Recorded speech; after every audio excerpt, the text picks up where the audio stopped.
ከእግዚአብሔር ከአባታችን ከጌታም ከኢየሱስ ክርስቶስ ጸጋና ሰላም ለእናንተ ይሁን። በመላው ዓለማት ያላችሁ የምፅዓቱ አዋጅ ነጋሪ አገልግሎት የዩቲዩብ የጂኤምኤም ቴሌቪዥን እንደዚሁም ደግሞ የቲክቶክ ቤተሰቦቻችን እንዴት ከረማችሁ? እንዴት ተሰነበታችሁ? እግዚአብሔርን ስለ ሁሉም ነገር እጅግ አድርገን እናመሰግናለን። እንግዲህ በየሳምንቱ ወደ እናንተ የሚደርሰው የቤተ ክርስቲያን የምድር ቆይታዋን አስመልክቶ የመገባደዱን መረጃዎችን በማሳየት ከሰማይ የሚነፋ መለከት አለ ብለን መለከት ነፊዎች ነን። እንግዲህ አብሮነታችሁ ከእኛ ጋር የሆነው በመላው ዓለማት ያላችሁ እኛንም የምታነቁን ወገኖች ሁሉ እግዚአብሔር ይባርካችሁ። አሁንም ከእኛ ጋር ሁኑ። በየሳምንቱ ወደ እናንተ የምናደርሰው ድንገተኛ ስለሆነው የቤተ ክርስቲያን መነጠቅን አስመልክቶ በመረጃ የተደገፈ ማዘጋጃንና በጉጉት እንድንጠባበቅ አስደራጊውን የዚህን ሳምንት ደግሞ የምፅዓቱ አዋጅ ነጋሪ አገልግሎት የንጥቀታዊ ማነቃቂያ ዜናችንን ይዘንላችሁ ቀርበናል። በአንደኛ ዮሐንስ ምዕራፍ 3 ቁጥር 9 ላይ የዲያብሎስን ሥራ እንዲያፈርስ የእግዚአብሔር ልጅ ተገለጠ ይለናል። ጌታ ኢየሱስ ክርስቶስ ፍጹም ሰውና ፍጹም አምላክ ሆኖ ወደዚህ ምድር ከ2000 ዓመታት በፊት የዓለምን ኃጢአት ሊያስወግድ መርገምን ሁሉ ተሸክሞ በመስቀል ላይ በመሞትና ሞትን ድል አድርጎ በመነሳት በትንሣኤው ጉልበት የዲያብሎስን እኩይ ሥራዎች ሁሉ ክፉ ጥበቦቹንም በሙሉ አፈራረሰበት። ኃይሉን ባዶ ከማድረግም ባሻገር እባቡንና ጊንጡን የመርገጥ ሥልጣንን ለቤተ ክርስቲያን ሰጠ። አሸንፎት ጨርሶ ድል አድርጎ ወደ አባቱ በማድረግ ገባ። መንፈስ ቅዱስም ወረደ። የተሰጣትን ሥልጣን በትክክል እንድትጠቀምበት እገዛ ሊያደርግ ሊመራትና ሊቀድሳት መጣላት። እስካሁንም አለ። ከተሸነፈ 2000 ዓመታት የሞላው ዲያብሎስ ከቤተ ክርስቲያን ጋር ደግሞ እየተጋደለ እስከ ዛሬ አለ። መጋደላችን ከደምና ከሥጋ ጋር አይደለምና እንደተባለው።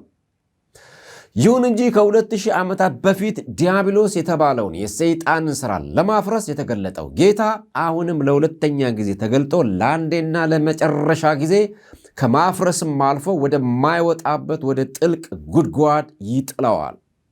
ይሄ የነገሥታት ንጉሥ መገለጥ ደርሰዋል።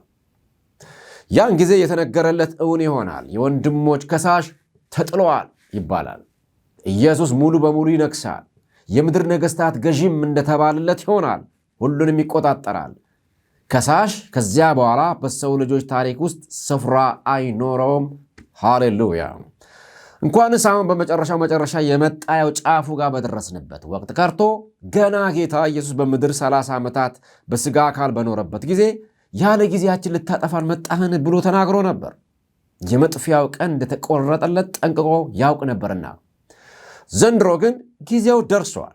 በታላቅ ቁጣ ወርዷልና የተባለለት የሞት ሽረት ትግሉን በዓለም ሕዝብ ሁሉ ላይ በመሰልጠን ሰዎችን ለራሱ ለማድረግ ትልቅ ሽሚያ ላይ ነው።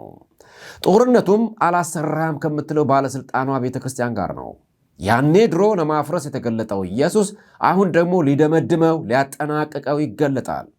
ወደ መሬት የተጣለው የቀደመው እባብ የሰውን ዘር ወደማያገኝበት ሊወጣበት ወደማይችለው ጥልቅ ውስጥ 1000 ዓመታት ከነጭፍሮቹ ሊወረወሩና ሊዘጋባቸው ሊቆለፍባቸው የቀረው ጥቂት ነው። ይህም በእኛው ዘመን እንደሚሆን እንገምታለን። ለዚህም ነው ዓለማትን ከዳር እስከ ዳር ማተራመሱ፣ የክፋት ጡዘት መጨመሩ፣ በተለይም የቴክኖሎጂውን ደረጃ እየጨመረ የኤአይ አብዮት ድረስ አምጥቶታል። ይህም በራእይ ምዕራፍ 13 ላይ እንደተጻፈለት ለመጨረሻ እንዲያደርግ በተፈቀደለት መሠረት ትንፋሽ እንዲሰጥ ተሰጠው የተባለው እሙን እየሆነም እየታየ ይገኛል። ዓለማትን ዋው ያስባለ የኤአይ ወይም ደግሞ አርቲፊሻል ኢንቴሊጀንስ አሰራር በድኖችን ሕይወት እንዲኖራቸው እስከ ማስመሰልም ደርሰዋል። በዚህም ተንኮሉና ማታለሉ አዳምና ሔዋን ጋር ያደረገው ሽንገላ መጨረሻው ላይም የዲያብሎስ ሥራ የተባለውን ማድረግ ጀምረዋል። ይህም ስለተፈቀደለት ነው። ተንጠፍጥፎ የሚጨረሰው የመጨረሻ ዕውቀቱ ይህንኑ ኤአይውን ተከትሎ ቤተ ክርስቲያን ከተነጠቀች በኋላ ዓለማት ለእርሱ የሚሆኑበትን ቺፕሱን በግንባርና በእጅ ላይ የማስከተቡ ሥራ ይቀጥላል። እንደ እግዚአብሔር የመሆን ናፍቆቱ ሳይወጣለት ምንም ያክል ዘመን ሳይኖር 7 ዓመታትን ከሰለጠነባቸው በኋላ ጌታ ኢየሱስ ክርስቶስ የዲያብሎስን ሥራ ለማውደም ይገለጥበታል። ተንጠልጥሎ ከነጭፍሮቹ ወደ ጥልቅ ይወረወራሉ። መቼስ ባለፉት 1000 ዓመታት እስከ ዛሬ የሚሸምቀውን የተንኮል ስራውን ባያፈርስበት ኖሮ አንዳችንም ባልኖርን ነበር። ምክንያቱም የእርሱ ዓላማ ማረድ፣ መስረቅና ማጥፋት ስለሆነ።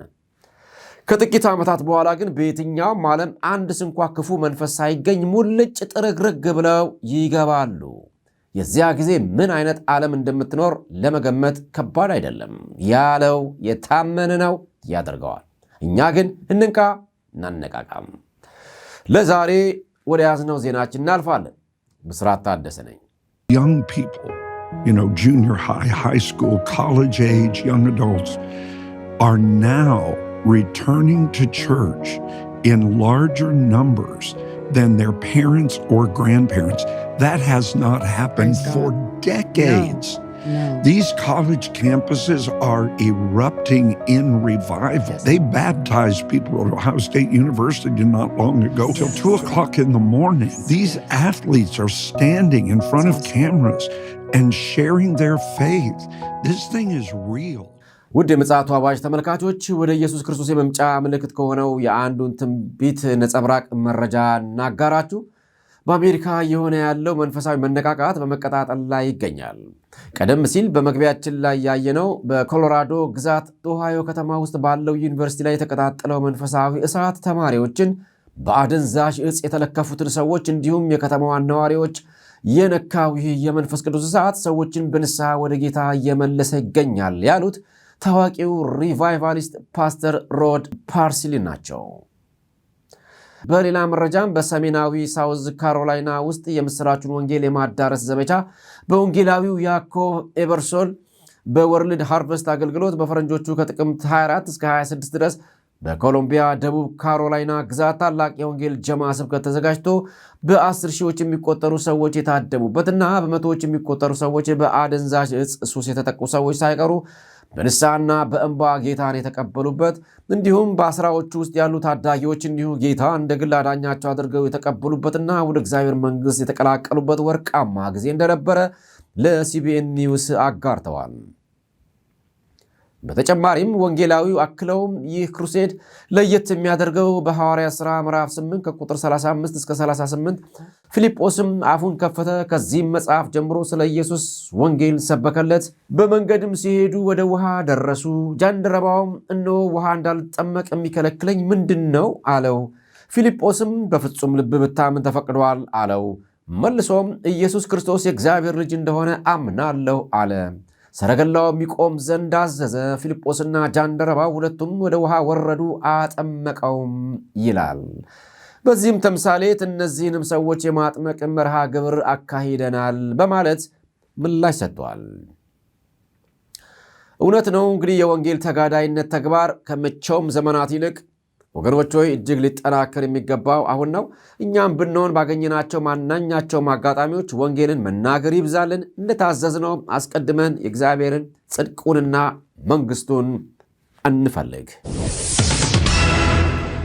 ለቀጣይነት ወደ ያዝነው መረጃችን እንለፍ። ክቡራትና ክቡራት ተመልካቾች በዋነኛነት የዘመኑን መጠቅለል የሚጠቁመንን መረጃ እናሰማችሁ።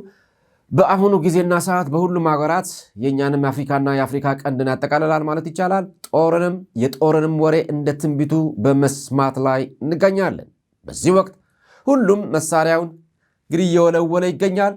በተለይም ደግሞ በመካከለኛው ምስራቅ ሰከነ ሲባል የሚያገረሻው ሄድ መለስ የሚለው ጦርነት በሰፊው ለመፈንዳትና እልቂት ለማምጣት ጫፍ ላይ እንዳለ ይታወቃል። እንዲሁም የኒውክሌር ጦርነት እንዲሁ አፋፍ ላይ ነኝ ይላል። ፍጥጫውም ገሃድ የወጣ እውነት ነው። እንደ ሐዋርያው ዮሐንስ ትንቢትና ራእይ መሠረት የፍጻሜው ጦርነትና ቢሊዮኖችን ሊሰዋ የተዘጋጀው የሰው ልጅ እልቂት ደረስኩበት ያለም ይመስላል። በማቴዎስ ምዕራፍ 24 ከቁጥር 22 እስከ 23 በዚያን ጊዜ ከዓለም መጀመሪያ ጀምሮ እስከ ዛሬ ድረስ ያልሆነ እንግዲህም ከቶ የማይሆን ታላቅ መከራ ይሆናልና እነዚያ ቀኖችስ ባያጥሩ ሥጋ የለበሰ ሁሉ ባልዳነም ነበር።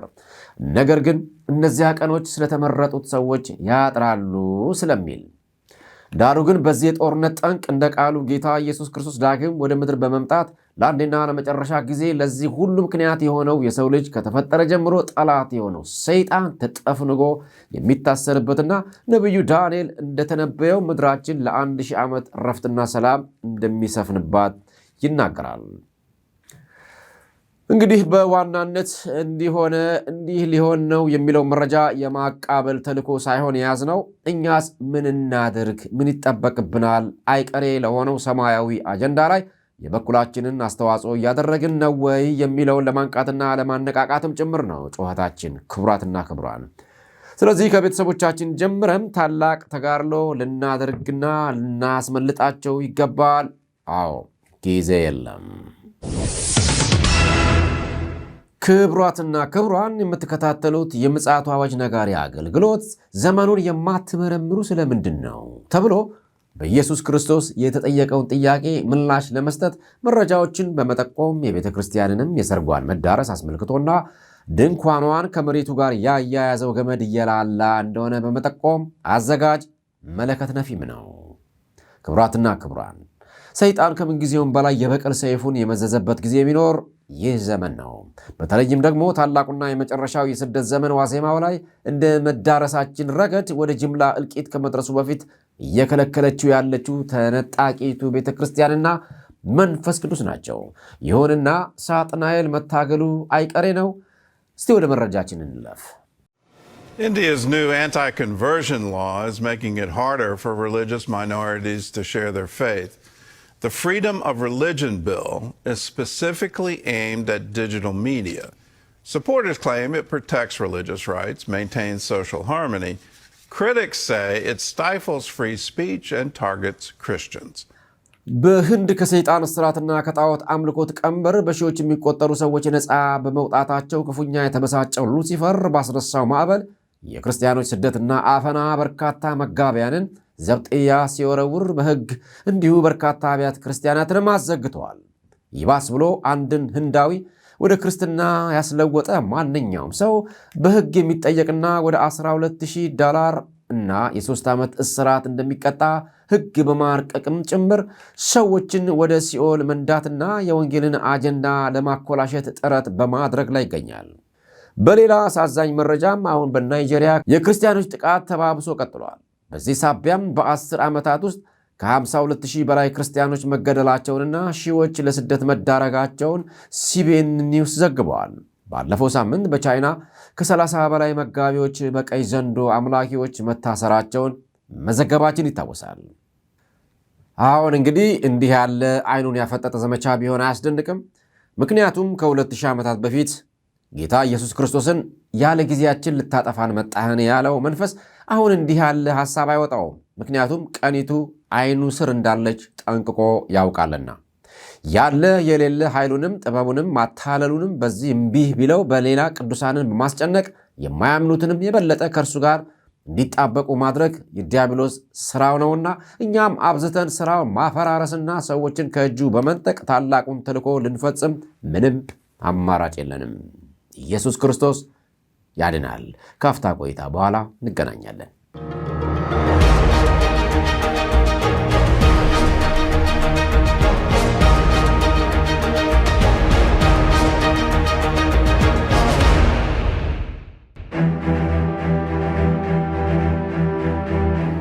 ሰባት አብያተ ክርስቲያናት አሉ። ሰባት አብያተ ክርስቲያናት በቤተ ክርስቲያን ዘመን ሁሉ በምድር ላይ የሚኖሩ ሰባት አብያተ ክርስቲያናት አሉ።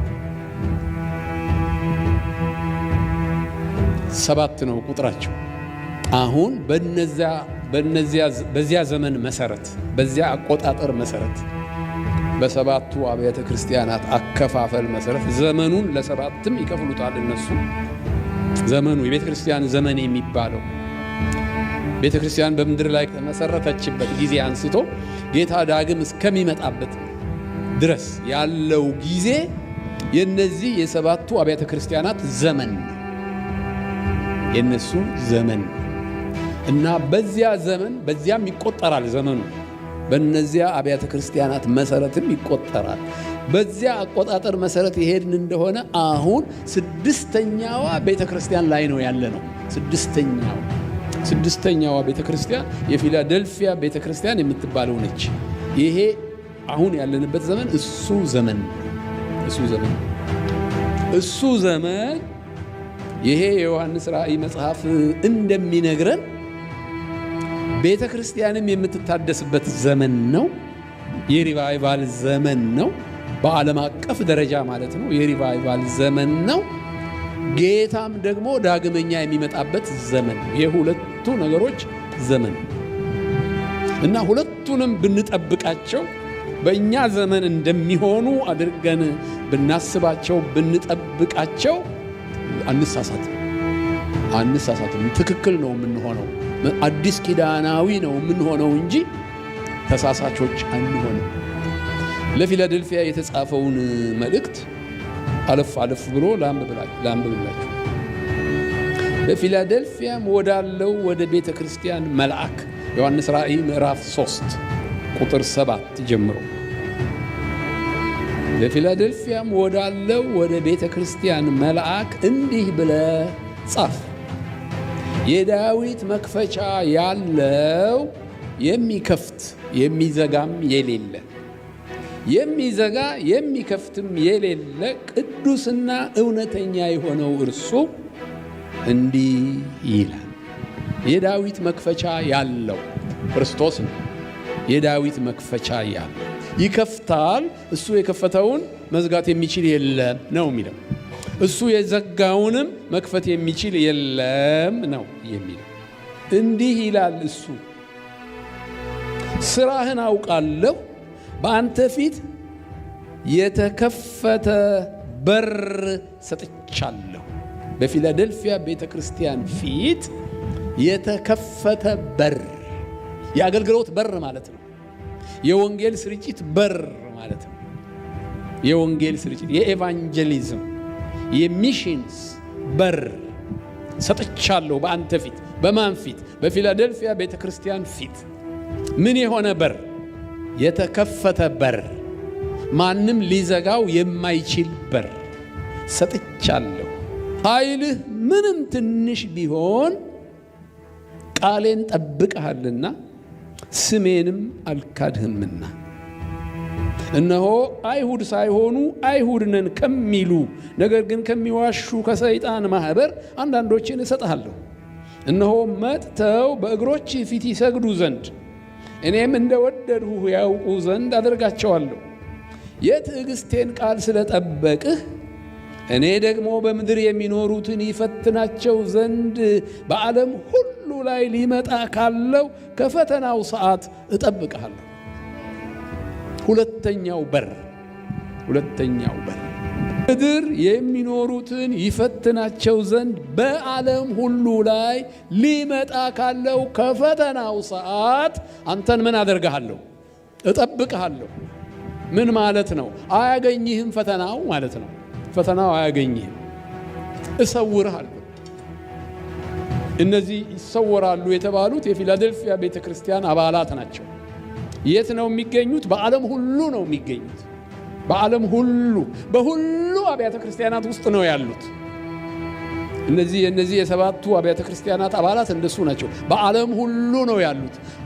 ስለ አንድ ድርጅት አይደለም የሚናገረው፣ ስለ ሰዎች ነው የሚናገረው። ስለሚያምኑ ሰዎች ነው የሚናገረው። ምን ማለት ነው?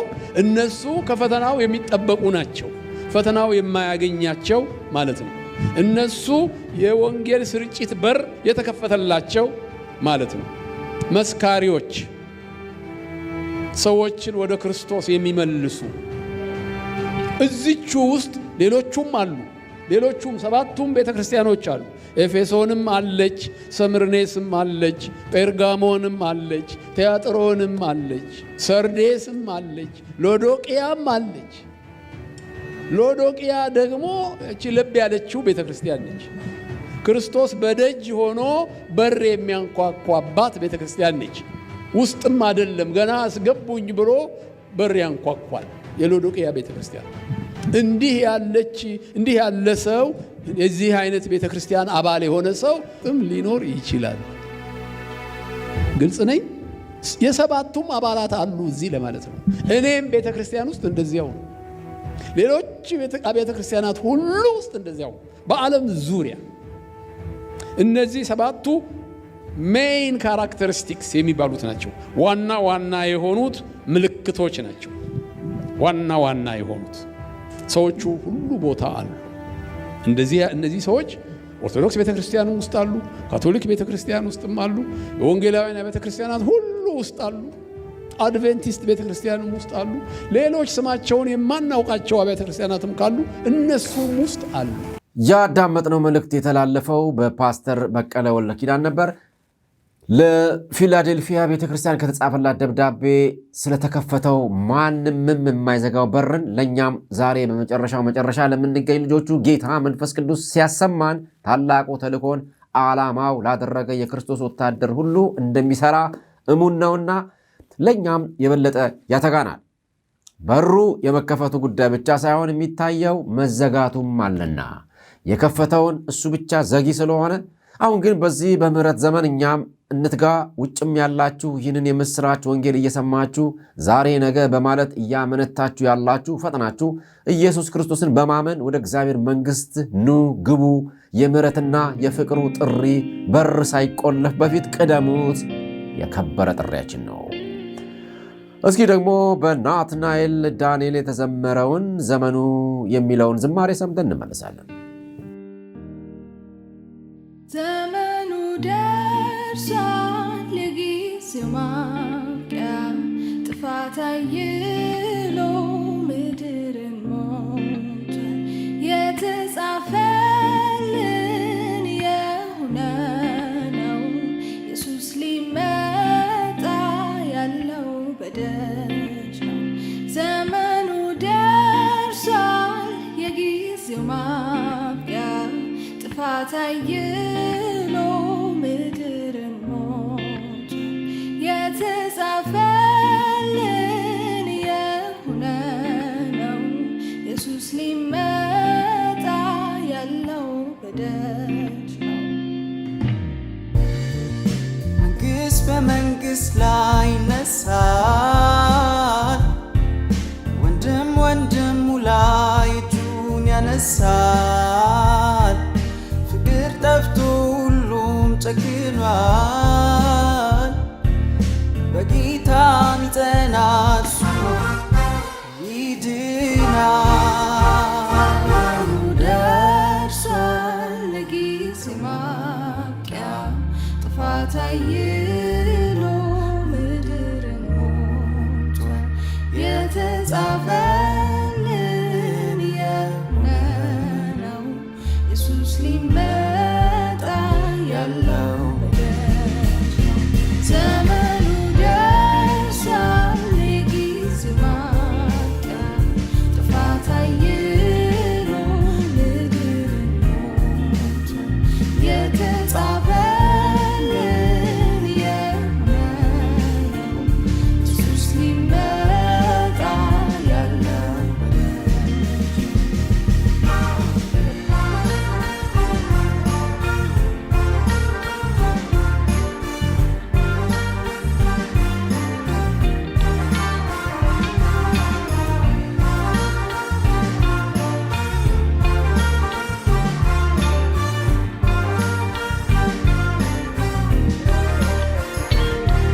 አቤት የኃጢአታችን ብዛት፣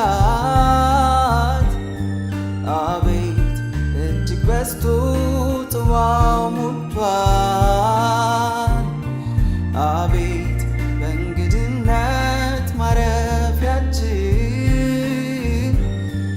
አቤት ተመላለስ እንደ ቤታችን። አይገባንም አይሆነንም፣ ለእኛ ዋና የለችን።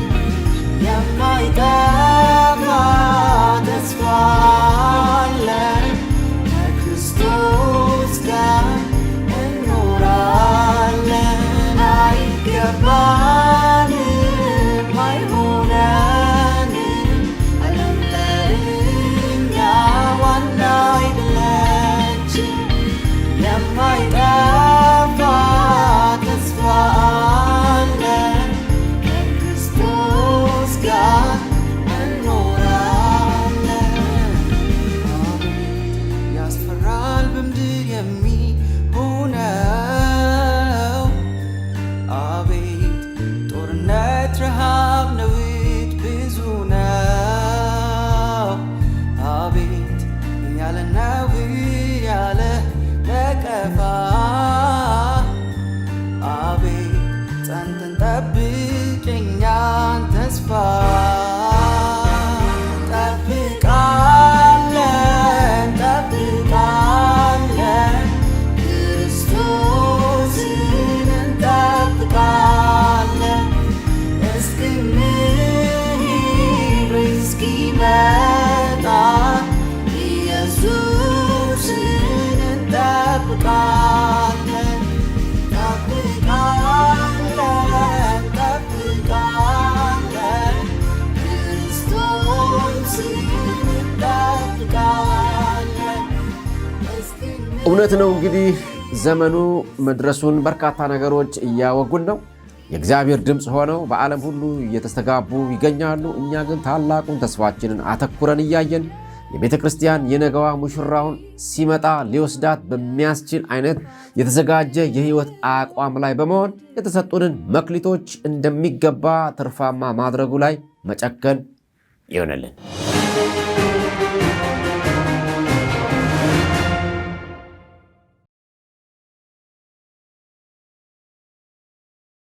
ክቡራት የምፅዓቱ አዋጅ ነጋሪ አገልግሎት ድምተኞቻችን ከሰኞ እስከ ሰኞ ዘወትር በእኛው ዩቲዩብ ላይ በፓስተር አለማየሁ ነሞና በወንድም ይልቃል አስራት የሚቀርብ ወቅታዊ መረጃ ስለሚሰናዳ እንዲሁም ዘወትር ቅዳሜ በቀጥታ ስርጭታችን ገብታችሁ ትከታተሉ ዘንድ ባያመልጣችሁ መልካም ነው ባይ ነኝ። ስለዚህ ከወዲሁ ጥሪ አደርግላችኋለሁ። ለወገኖቻችሁም ሼር አድርጉላቸው።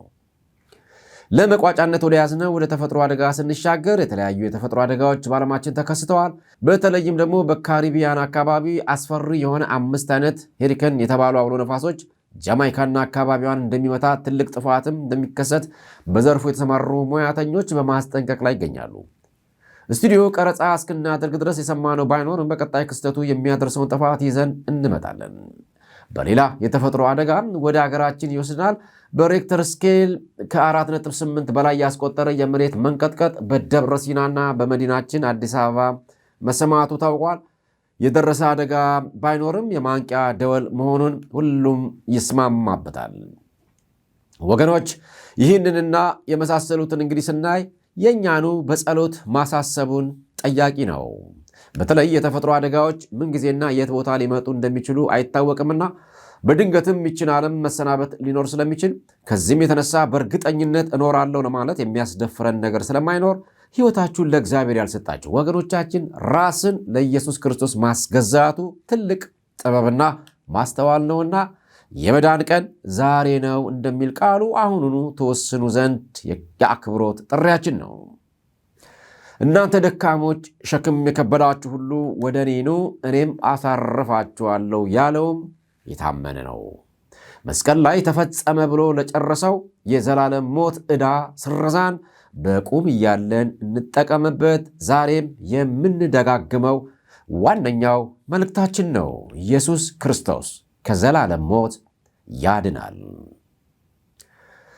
ለዕለቱ አዘጋጅተነው የነበረው የምፅዓቱ አዋጅ ነጋሪ መረጃዎቻችን የተከታተላችሁትን ይመስል ነበር። ዜናውን በስርዓት ታደሰ አነበብኩላችሁ። በቴክኒኩ መረጃዎችንም አጠናክሮ የሚያዘጋጅልን ይልቃል አስራት ነው። የምፅዓቱ አዋጅ ነጋሪ አገልግሎት በማለትም ዩቲዩባችንን ሼር፣ ላይክ እና ሰብስክራይብ በማድረግም አብረን አገልግሎታችን እንቀጥል።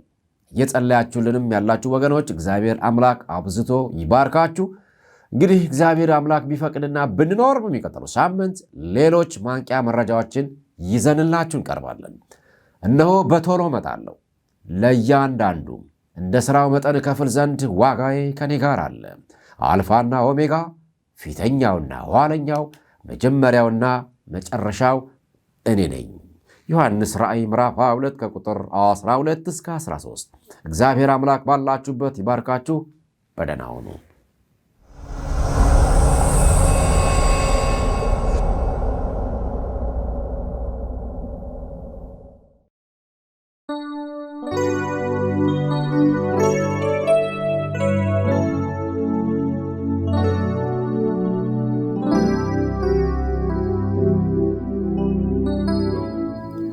እንግዲህ የእግዚአብሔር ቃል በሐዋርያ ሥራ ምዕራፍ 4 ቁጥር 12 ላይ መዳንም በሌላ በማንም የለም እንድንበት ዘንድ የሚገባን ለሰዎች የተሰጠ ስም ከሰማይ በታች ሌላ የለምና ይለናል። ሌላ የለም። ስለዚህም በሌሎች በማንም ወደ መንግሥተ ሰማይ የማይገባና የዘላለም ሕይወት የማይወረስ በመሆኑ ይህንን ታላቅ የምሥራች ማብሰራችን እጅግ በጣም ተገቢ ነው። ሰው ሆይ ምን አማራጭ አለ? ስለዚህ ኢየሱስ ክርስቶስ ለፍርድ ከመምጣቱ በፊት በዚህ በጸጋ ዘመን የትንሽ ደቂቃ ንስሐ በመግባት ከዘላለም ሞት ማምለጥ ከተቻለ ወገኖች መዘናጋት የለብንም። ንስሐችንን እግዚአብሔር አምላክ ይቀበለዋልና በየትኛውም ሀገርና በማንኛውም በሚመችም በማይመችም ቦታ ያላችሁ አሁን ከኔ ጋር አጭር ጸሎት እንድናደርግ ጥሪ ያደርግላችኋል። እኔ የምለውን አብራችሁኝ በሉ። እግዚአብሔር አጠገባችሁ ነው። የፍቅር አምላክ ነው። ይሰማችኋል፣ ይቀበላችኋል። እግዚአብሔር ሆይ አመሰግንሃለሁ። አንድያ ልጅህን ጌታ ኢየሱስ ክርስቶስን ለእኔ ኃጢአት በመስቀል ላይ የኔን ሞት ተሸክሞ እንደ ሞተልኝ አምናለሁ። ኢየሱስ ክርስቶስ እንደ ሞተ እንደ ተቀበረና እንደ ተነሳ አምናለሁ። ደግሞም ለፍርድ እንደሚመለስ አምናለሁ። በደለኛ ነኝና ማረኝ። አሁን ወደ ሕይወቴ ግባ፣ ልጅህ አድርገኝ። ይቅር ስላልከኝ አመሰግንሃለሁ። ስለ ተቀበልከኝ አመሰግንሃለሁ። ሕይወቴን ላንተ ሰጥቻለሁ። በቤትህ አሳድገኝ። በኢየሱስ ክርስቶስ ስም አሜን፣ አሜን። ክብር ሁሉ ለእግዚአብሔር ይሁን። ከኔ ጋር አብራችሁ የጸለያችሁ እንኳን ደስ አላችሁ። እግዚአብሔር ይመስገን። በአቅራቢያችሁ ወደሚገኝ ቤተ ክርስቲያን ሂዱ፣ ይቀበሏችኋል። በአድራሻችንም እኛንም አግኙን፣ ጸልይላችኋለን፣ መክራችኋለን። እግዚአብሔር አምላክ አብዝቶ ይባርካችሁ። በደህና ሁኑ።